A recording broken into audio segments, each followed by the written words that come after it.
أعوذ بالله من الشيطان الرجيم بسم الله الرحمن الرحيم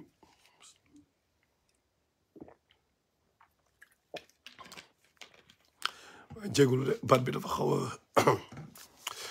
soj tuuti tey donc maa ngi leen nuyu yéen ñëpp di jégalu ci baat bi dafa xaw a doy waar tey saw sant Juuf tuuti waaw comme ni ma leen ko waxee woon rek donc ñëwaat nañu pour continuer série bi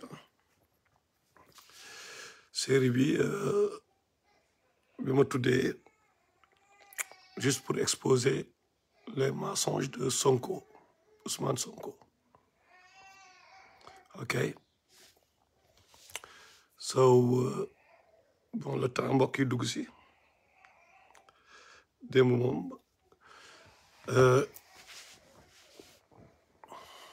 yi bu baax nuyu nañ la bu baax médecin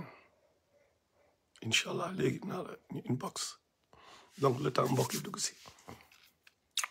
ñu may leen ñu dugg si so ñu continuer mbir mi tey moom dinaa leen may ak comme ni ma ko yàgg waxee rek liggéey bi journaliste yi waroon def donc comme que ñoom defuñu job bi bon peut-être am na si ñoo xam ne ñoom Aïssatou Diop Fall ñoom ñoo ngi xaw a jéngu tuuti mais je parle par rapport ak ñoom bu ñu jàkkaarloog Ousmane Sonko il pose jamais les bonnes questions et puis beneen bi mooy j'ai l'impression que aussi nit ñi duñ jël suñu temps xool mbir yi analyser donc liggéey boobu laa def liggéey boobu laa jéem a def mooy analyser Omar Ndiaye xam nga wax leen exactement fan la problème bi amin liy wane ni Sonko ak ñi mu nekk ak ñi mu àndal ci ay fen la ñu taxaw déjà contradiction yi laa leen relevé bu ci nekk nag daa ci def ay analyse amin bon beneen bi mooy ay piste laa leen di woon damay jéem a bon mba d'après je sais pas nag peut-être je suis pas un professionnel mais benn méthode peut-être bi yoo xam bu ñu ko defee maanaam ñu def attention ci détails yu sew yi xam nga am na ñu koy def bien sûr mais ci détails yi nga mën a la ñu jaajëf Madior ci détails yi la ñuy mën a comprendre effectivement fan la problème bi nekk kan mooy wax dëgg kan mooy fen et tout waaw donc je pense que war nañ mën a commencer live bi première chose maa ngi jégalu ba soj moo tax baat bi xaw doy waar tey dañu commencer une première vidéo donc ay vidéo laa ni tegal loo xam ne romb na seen sous votre nez xam nga mais peut-être def leen ci attention benga amina right donc ñu déglu Ousmane Sonko fii da ngeen di gis ni fii Ousmane Sonko dafay wax ma xaw leen teg tuuti ci piste bi dafay wax ni dafa dem Sweet Beauté bi mu fa jógee après mu dem 2 jours plus tard la ñëwaat ok Bint Abdoulaye 2 jours plus tard la ñëwaat boobu la laajee sëriñam affaire yooyu mais la dame dafay wax ni mais premier jour bi mu fa ñëwee mais jour boobu la maase wu ok preuve à l'appui nañu li ñuy wax ni ñu leeral ko ok ñu déglu ko Ousmane Sonko. jox ma ne ma lii mun nga ko def foofu ba ma ñëwee bëgg a def séance dama leen ndax xam ngeen masseur ñu ne ma wax dëgg yàlla fii ay masseuse moo fi nekk mais nous sommes très professionnels te massage thérapeutique la ñuy def may leen ma dinaa dellu si ñu xool bi ma génnee dama woo sama benn oustaz ma ne ko man de bëgg naa massé wu parce que sama médecin moom ko digal ci cadre ay jàngoro yu ma yor yu ma sonnal waaye nag bi ma demee ci bërëb sàngam ay jigéen ñoo fay massé loolu loo ci xam mu ne ma su dee faju moo la tax a jóg loolu aayul ci diine dafa mel ni jigéen bu dem seeti un gynécologue wala nga dem hôpital feebar ki la war a opérer wala ki la war a jëlal sa der wala nangam jigéen la kooku faju la kon demal nga faju ci laa dem 2 jours plus tard def sama première séance. ok ci laa dem 2 jours plus tard def sama première séance ñu dégluwaat ko. ok demal nga faju ci maa dem 2 jours plus tard def sama première séance. donc c'est clair hein dem na visiter ji la place après 2 jours plus tard mu dellu pour def première séance du dëgg ñu déglu ndaw si. d'accord xam naa ci loolu la ñuy desandi am na beneen point boo xamante ni nii ñi ngi ko doon souligner également Ousmane Sonko nan la def ba xam li nga xamante ni nii moom moo di institut bi. waaw comme li ma ko waxee woon rek parce que Sonko jour bi mu njëkk a ñëw si kër gi 2019 la tombeel jour boobu ñu ngi tombeek jour tabaski man kese maa nekkoon ci kër gi ak sama jëkkër ak sama benn doom bu jigéen jour boobu bi mu fiy ñëw mi ngi ñëw ay diggante 11h jëm midi bu mu ñëwee mi ngi fekk maa sama jëkkër ñu nekk si wanag bi di defar suñu yàpp xar tabaski mu sone ma tijjil ko jour boobu la nekk première fois bu njëkk a ñëw ci kër gi bi ma ko sonalee mu tijji mu ne ma fii c'est Imosène ma ne ko non fii Sweet Beauté Espace régulier na mu ne ok mu pose ko mu ne mooy première fois muy ñëw foofu right ok. am na ñu bëri ñoo xam ne dañuy jaawale sama numéro ak numéro. numéro yi dafa numéro Imosène moo nekk 824 33 824 99 29. sama numéro moo nekk 842. waaw 842 99 29 xam nga numéro yooyu benn cible moo leen tàkkale. man mënuma xëy journée ba journée bi jeex te nit du ma woo ne ma si Imosène. donc ci juum jaawale numéro yi moo ko indi fii moom Ousmane Sonko. bu mu dugg see de loolu la ma wax. bu mu dugg see daf ma wax carrément jour boobu mi ngi téye benn forate. forate bu cher sax. mi ngi ko téye si loxoom parce que forate bi man leer na ma ne forate bii kii di forate nekk forate boo xam ne nii bu kii la daal bu yomb. parce que moom lu ñu fi ñëw yëpp musulaal suñu huile. comprendre nga mais jour boobu bi muy dugg si kër gi dafa wax carrément ne ma c'est Imosène ma ne ko non fii Sweet Beauté Espace la. jour boobu la commencé jour boobu man laa ko dugal defal ko massage te jour boobu si 16 la toog. ok ñun ñoo ko déggandoo la contradiction Ousmane Sonko nee na dafa ñëw dugg wax ak ñoom plus tard la ñëwaat 2 jours plus tard moo ni 2 jours ah ndaw si ne premier jour bi mu ñëwee laajte fii mooy xaw ma Imosène je sais pas mais oui après qu'est-ce qu'il a fait mu ne déglu ndaw si ne c'était la première fois mu ñëw fa après mu ne mu indaale benn frotté après ci chaise la toog ma defal ko massage donc y a problème dëgg la wala dëgg Ousmane Sonko ne Pombiteer kii ne Angleterre ok te ñoom ñaar la justice bi di déglu donc journaliste yi boo leen tooy Ousmane Sonko pourquoi vous posez pas ce genre de vous doo leen soulever ce genre de contradiction te du lii kese man j'avais même pas le temps wallahi dem si entre minuit donc moo tax ma yéex a tëdd sax là mais rapidement quoi da ngay gis ni c'est tellement évident ok beneen bi mooy boobu moom temps laa ko def ba ma xamee ni bon dinaa peut-être dem ci piste boobu ce que j'ai fait mooy dem xool ñi rey Tupac ñëpp ñi nga xam ni ñoo ngi woon ci kii bi Orlando Anderson Baby Lion Orlando Anderson dafa am benn jigéen y a des experts ñuy détecter nit kuy fen quoi pour bon xam nga lie détecteur comme job bi muy def ñoom job boobu la ñuy def quoi donc maa ngi ñëw ci leen vidéo yi en contradiction yi dama leen di wax benn kii rek pour ay piste laay joxe pour beneen yoon peut-être ay méthodes ñu xool yi professionnels yi après dañu am une idée de nit ki nu muy xalaatee mais ñu ne ñu première chose bi ñu njëkk mooy eye contact nit ki buy wax buy fen da nga gis bët yi day dafay nekk all over the place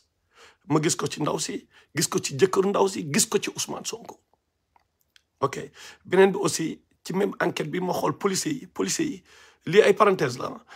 bu ñuy def enquête professionnelle yi ma gis bon foofu laa xoolaat aussi mooy ñëpp ñi liggéey ci kaaw assassinat Tupac par exemple policiers yëpp amu ci kenn ku yor bi nga feuille di lire quoi mais dem nañ ngeen xooli capitaine Touré en tant que professionnel bu mënee benn enquête war a mën a gérer lépp dem nañ xooli ko bi ñu koy interviewé feuille la yor quoi Ousmane Sonko bi mu ñëwee ku nekk da ngay lire quoi comme discours quoi alors que tu es lii c'était juste une parenthèse pour ngeen comprendre parfois ni ñu war a bon méthode yu ñu mën a utiliser plutôt pour mën a xam yenn yi quoi xam nga mën a am une meilleure idée de ce qui se passe ci kii ok léegi boobu pare naa déglu leen bii kii mu ne ndaw si mu ne waaw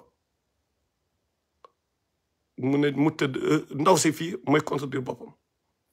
xam nga dafay contredire boppam te naa leen wax ce qui s'est réellement passé déglu leen ndaw si. jour boobu la commencé jour boobu man laa ko dugal defal ko massage te jour boobu si 16 la toog jour boobu si 16 la toog si 16 la toog. premier entretien. ok man maa doon rewind vidéo yi day daw après mu indiwaat ko pour ngeen dégg parce que li ñu ciy intéressé fii mooy ci chaise la toog loolu moo ñu intéressé ok.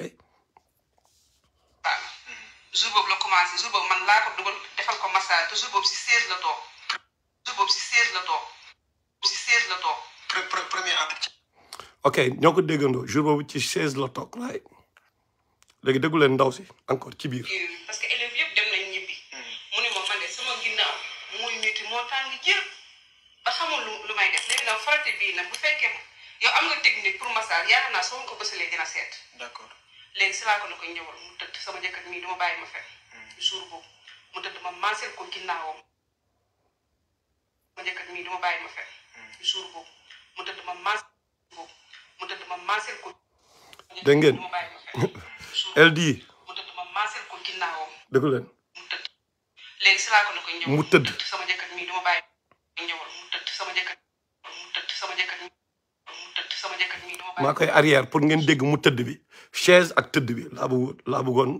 fësal ok qu'est-ce qui s'est passé mooy dafa mel ni fii c'est subconscient ni muy fonctionner ak programme yi nekk ci subconscient bi danga gis ñun jullit yi yàlla day wax bu ñuy julli Fatiha tout le temps dañ koy réciter dañ koy en boucle parce que noonu la ñuy programmer subconscient mooy programme bi danga koy gis nga yàlla par exemple c'est le livre coranique mooy livre bi nga xam ni yàlla day wax ci benn chapitre Adam par exemple mais mu ñëwaat ci beneen chapitre mu waxaat Adam histoire u Adam mu ñëwaat ci beneen chapitre wax ko 7 fois par exemple maanaam muy répéter même histoire wala mu ne fa bi ayyi alaa'i rabbikumaa tukazzibaan gis nga suur Rahman lim ko répéter dafa bëri bu ñuy julli ñuy répéter kay ba pare même bu ñuy zikr subhanallah walhamdulillah wala ilaha illallah wallahu akbar wala astaghfirullah wala laa ilaha illallah tout le temps benn formule ngay répéter en boucle loolu def naa jàng nañ ko ci informatique aussi yàlla moo ñu ba tey ci kii yàlla yi mooy ñi def programmation en informatique gis ngeen bon ñi nga xam ne def nañ peut-être même bon booy xool algorithme ci algorithme bi avant nga koy traduire en langage machine bien sûr da nga gis ni si alors la que ça soit bon ñun moom ay anciens ci lañ jàng peut-être ay COBOL Pascal ak ñoom Visual Basic yi njëkk ya xam nga mais dañoon gis ni tout le temps c'est si alors wala tant que alors while then if then ok tout le temps boucle day ñëw en boucle programme bi ok yàlla mu ñuy jàngal mu ñuy programmer subconscient boo xoolee yow tey bëgg nga ni par exemple da ngay julli nga ne non damay concentré wu si julli bi mais da ngay julli nga concentré wu premier ràkk bi ngay xalaat yàlla di xalaat àjjana mais da ngay toog sa xel génn nga commencé xalaat leneen loo xam ni amul benn rapport ak julli bi nga commencé planer après nga ñëwaat parce que luy indi loolu mooy dafa am ay programme yoo xam ni ñoo ngi sa subconscient dafa lalu mooy sa programme yàgg plané bi par exemple mais subconscient bi am na doole boo xam ni moom moo ëpp conscient bi doole moom 95% de liy daw ci bopp nit subconscient bi moo koy gérer conscient bi 5% rek lay gérer mais subconscient bi dafa autopilote kenn du ko contrôler dafa autopilot moom day génn fi rek dugg fa la jël fa programme indi dawal ay programme moom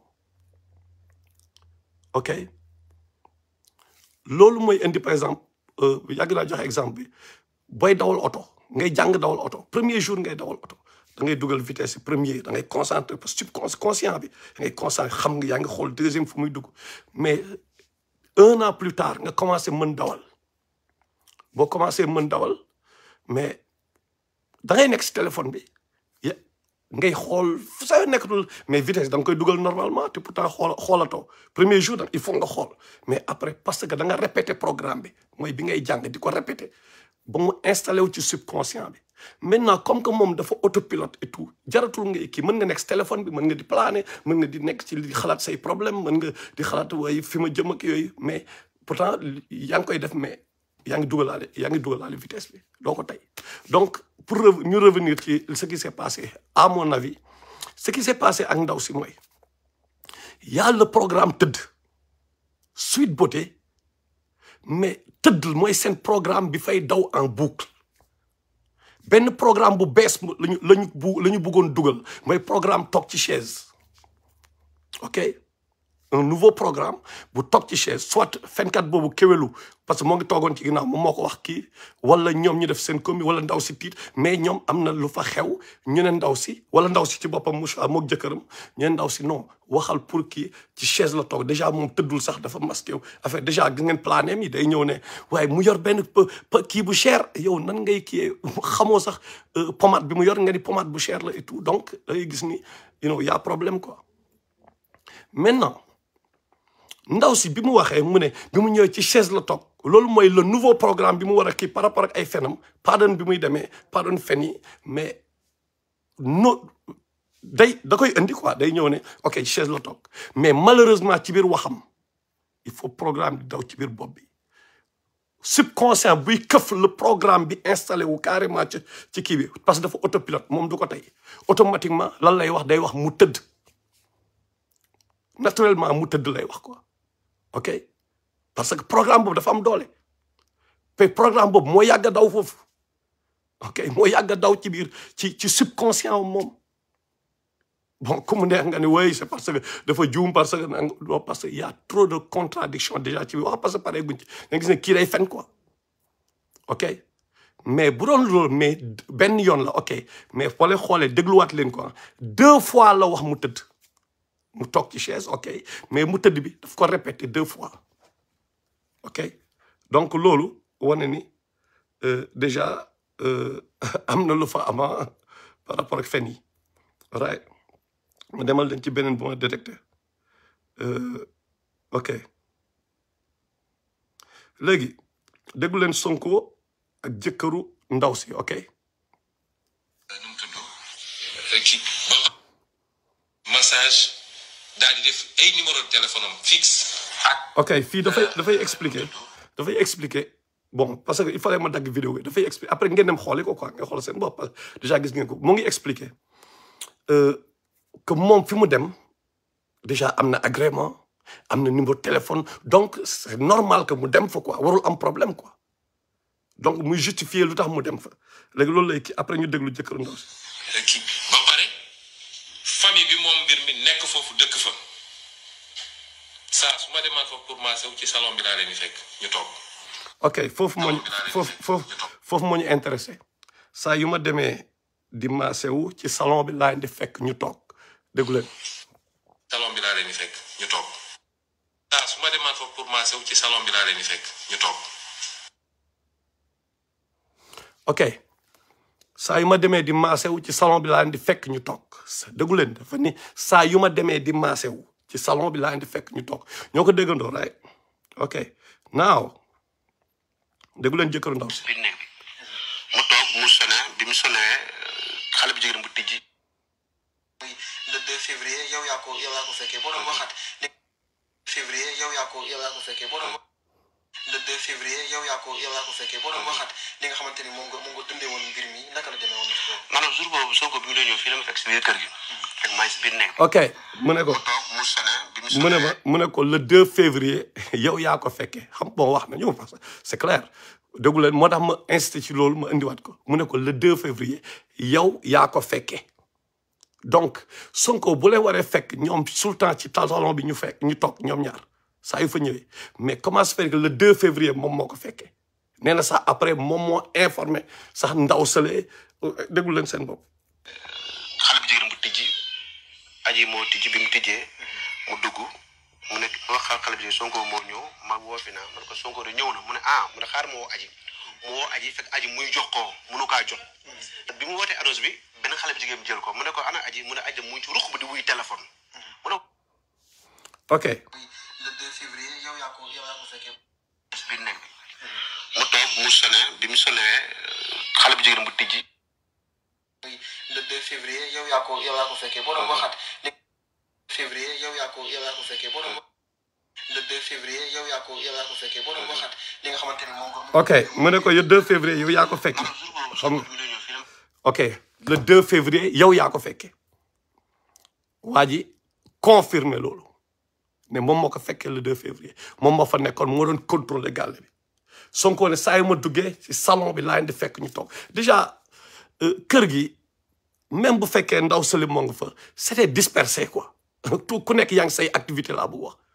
ok d'après ñoom li ñu wax bien sûr kii dafa nekk fee kii ku góor ki moo ubbi ah activité moom moo ko fekkee xam nga bon bu mu duggee nee na yow yaa ko fekkee amin astafurlah mu ne ci salon bi laa leen fekk ñu toog saa yu ma fa ñëwee dam leen di fekk ci salon bi ñu toog mais assurance bi mu waxee ah après dinaa ñëw ci certificat médical bi mais aussi le nécessaire à l'audience parce que c'est pas authentique waaye effectivement bon loolu dinañ si ñëw léegi ok l'essentiel fii que les gens comprennent que de petits détails comme ça ay contradictions yu ndaw yu bëri la ok Sonko day wax lii ñee wax la alright léegi nag ñu dem ci beneen vidéo par exemple dañu jël yenn saa yi dof xam nga ñoom ñoo ko def yenn saa yi waa Pastef je pensais que vous étiez un peu plus intelligent que lii quoi nan ngeen di jëlee des gens yoo xam ni ils représentent rien du tout ñoo xam ni même pour siw je sais pas bon je veux pas je préfère dem ak mépris donc c'est pas la personne qui nous intéresse c'est pas la personne parce que personne yooyu dama am problème sax pour du seen tour parce que mépris quoi da nga leen xeeb dama leen wax dëgg yàlla nit du xeeb nit mais am na ñoo xam ni ndax ni ñu doyee waar dama leen di xeeb xam nga dama leen di xeeb quoi ok Amadou ok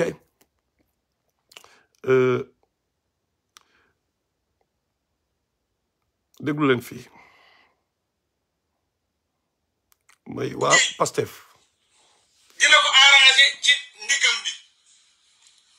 muy daw yi di dem ay Mermoz ay géej yooyu noonu di fa entraîner mu ànd ak xaritam bi ne ko may boy pourtant fii salon de massage la lan moo tax mënoo ñëw fii sax di massé wu Ousmane Sonko nag bu was nga dëgg de lii salon xam naa dinaa fi jaaraat laajte ay renseignement ok Ousmane Sonko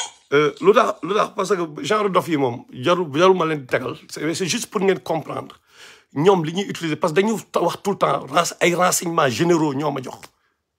en fait c'est ça quoi il parle de renseignements généraux fa la ñuy réeralee nit yi quoi ku nekk da ngay ñang ay RG alors que amul amin même bu nekkee RG bi peut-être dañ leen nax wala am na lu xew quoi mais lii da ngay xam ni la personne est en train de mentir maintenant lii dama koy cof nii parce que le gars là il nous intéresse pas wax dëgg yàlla ñun Ousmane Sonko la ñu amal affaire ah ok déggu leen fi benn xamee ñu ciy waxtaan mu ne ma man de am naa fu may defee fii samay séance te institut bu légal la am ay kayitam reconnaissance su état di institut bu set institut bu responsable te ka comme moom ak jëkkëram ak ay doomam ñoom ñëpp ñu ngi dëkk ci biir. ok kële nee na dafay dawi nangam waajooju noonu kii ñëw ne la Ousmane Sonko ci gémmiñam mais vous dites que benn xaritam ba expliquer une autre histoire comment xaritam bi la boo nu mu ko waxee fii am na fu may fajoo jox ko ay ne def référence quoi jox ko kii ko référence nekk amin indiqué ko endroit bi et tout mais dof moom ñëw taxaw ni dañ doon daw mais fii endroit kii la nangam donc pour vous dire gars yi ngeen moytu kii bëgguma ci xuus lu bari quoi parce que waa ji moom mooy loolu xam nga kuy taxaw moom di wax ay jigéen xam nga déjà bu naa am na déjà déglu leen bii pour ngeen comprendre pourquoi ñi mënuñu sax wax seen wax quoi. moom Ousmane Sonko problème mu ndiggam da koy daane entre 2 heures du matin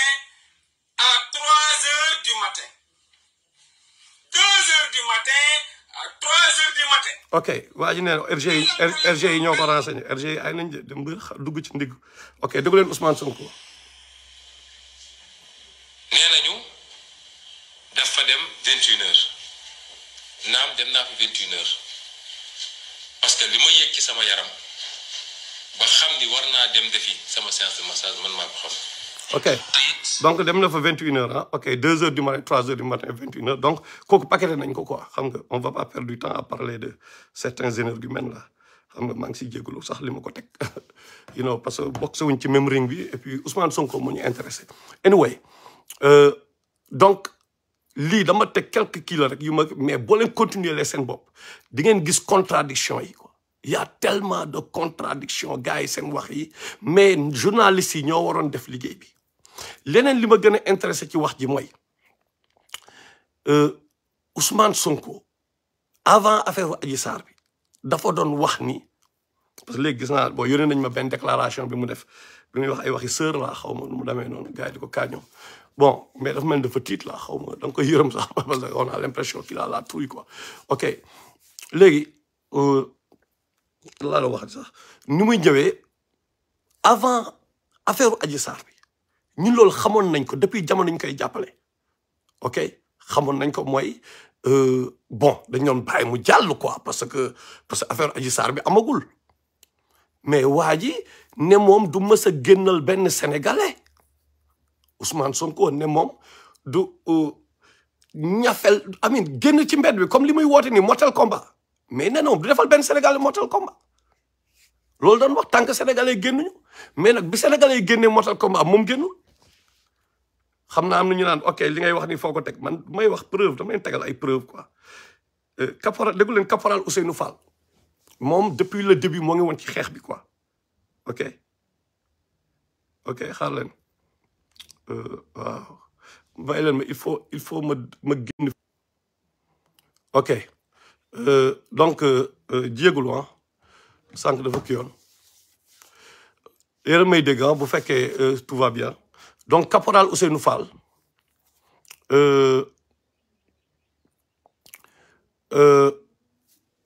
bi ñuy xeex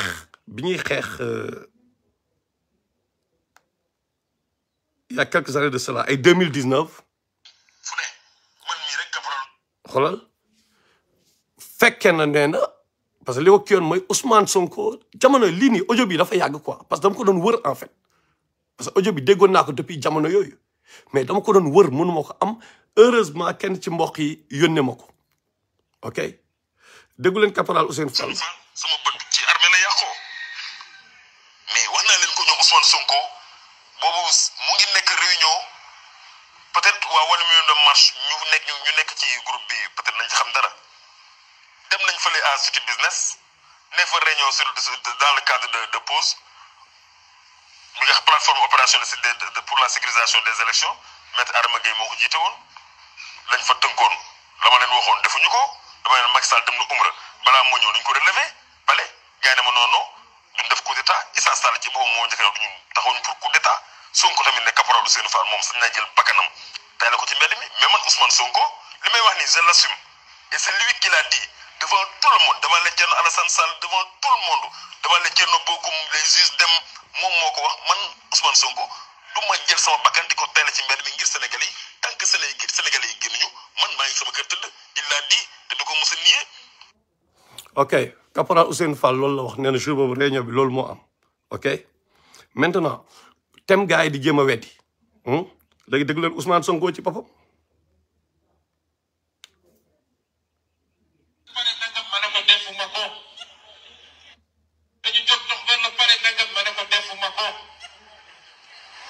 su dee li ñuy def nii doyul nit ñi damaa yor njaboot ni ñëpp suñu wootee sénégalais yi toog seen kër di naan ataaya man wàccoo naag sénégalais yi du ma dem rey sama bopp rey sama njaboot. ñoo ko déggandoo lii yàgg na dëgg la avant Sweet Beauté di am moom avant ay histoire yi mais comment se fait-il que benn nit buy taxaw ne bu sénégalais yi génnul bu kiiul moom defu ko anyway ay dem fii ci mbedd bi di xeex moom du ko def tant que Sénégal parce que moom li muy def dem di kii di politique quoi la wàccoog sénégalais yi ok def na li muy def mais moom du mës a ñëw di rey boppam en tant que leader ku bëgg a nekk président ok donc moom dafa war a tolloog sénégalais yi ci xeex bi après bu ñu paree moom mu nekk président am privilège yëpp am palais waa këram nekk en sécurité ñàkk jeex ci famille am pendant ay génération ci ay génération loolu yëpp la bëgg mais moom du def sacrifice boobu temps yi xam la mooy problème bi xamul woon ne yàlla dina ko natt ci Sweet Beauté bi histoire de Sweet Beauté bi comprendre nga dégluwaat leen ko ma ne ko defuma ko dañu jóg dox benn pare nangam ma ne ko defuma ko su dee li ñuy def nii doyul nit ñi damaa yor njaboot ni ñëpp suñu wootee sénégalais yi toog seen kër di naan ataaya man wàccoo naag sénégalais yi du ma dem rey sama bopp rey sama njaboot. ok moom du dem rey boppam bàyyi njabootam yéen booy dof yi nekk génération léegi dof yi quoi moom mu dem Sweet Beauté am fa ay problème am nekk di fen gis ngeen li mu kii bu la ku leen xam ngeen boole fanwe ni rek jeex na bu leen yeew mais li mu leen wax dafa leer bi muy lucide lépp kii dafa ni du bàyyi bopp bàyyi njabootam you know what I'm saying du mës a dem di rey boppam pour yéen mais wax na leen ko du rey boppam pour yéen pourquoi muy woote motal combat yéen ngeen koy topp